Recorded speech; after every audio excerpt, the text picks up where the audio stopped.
Christine. Aujourd'hui, nous partons à la chasse aux formes. Alors, c'est un petit jeu que vous pouvez faire de deux façons différentes. Soit vous le faites sur une période d'une journée complète, par exemple, ou alors sur un temps donné avec un chrono. Alors, le but du jeu, c'est quoi? C'est tout simplement de remplir des boîtes. Alors là, on a une boîte, la boîte du rectangle, la boîte du rond, la boîte du carré et la boîte du triangle. D'accord? Donc pensez bien à mettre une forme devant pour que l'enfant assimile bien la forme qu'il doit chercher. Hein, d'accord? Donc voilà. Et l'enfant doit remplir toutes ces boîtes avec les objets du quotidien. Alors ça peut être une boîte à camembert, hein, voilà, elle est ronde. Oh maman, j'ai trouvé du rond, voilà, un rond, hop, je la mets dans ma boîte du rond.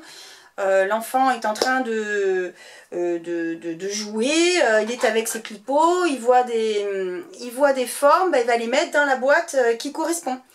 Il va être en train de lire, il va voir un livre carré. Oh, c'est un carré, bah viens, on le met dans la boîte du carré. Donc ça, c'est quand vous le faites sur une journée complète, hein, par exemple. Hein. Vous avez toute la journée pour remplir vos boîtes et à la fin de la journée, vous comptabilisez vos objets trouvés et vous verrez quelle est la boîte qui est la plus remplie, par exemple. Alors, il faut savoir qu'il y a des boîtes qui vont être remplies très vite, évidemment. Hein. La boîte du rond et du rectangle sera très vite remplie. Par contre, celle du carré, un peu moins vite. Alors, celle du triangle, là, il va falloir se creuser les ménages. Hein.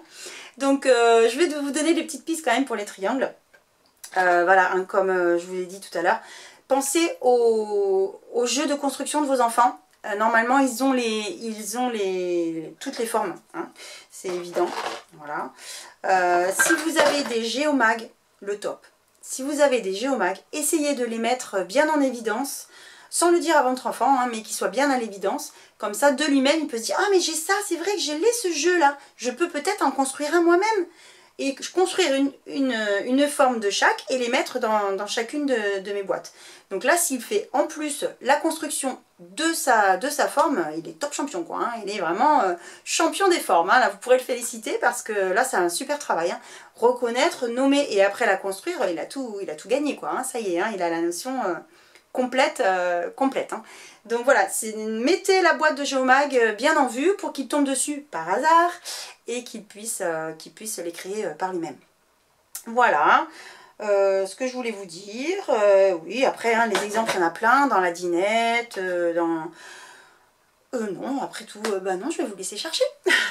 Mais écoutez, amusez-vous bien, jouez le jeu à fond avec vos enfants, vous allez voir, les chasses au trésor, ils adorent, donc jouez le jeu, quitte à mettre un chapeau d'Indiana Jones, donner une loupe de Sherlock Holmes, voilà, hein, vous pouvez vraiment partir loin dans vos jeux et pour le vivre à fond hein, avec vos enfants, quoi, tout simplement. Écoutez, bonne chasse aux formes, amusez-vous bien et puis à bientôt pour une nouvelle vidéo.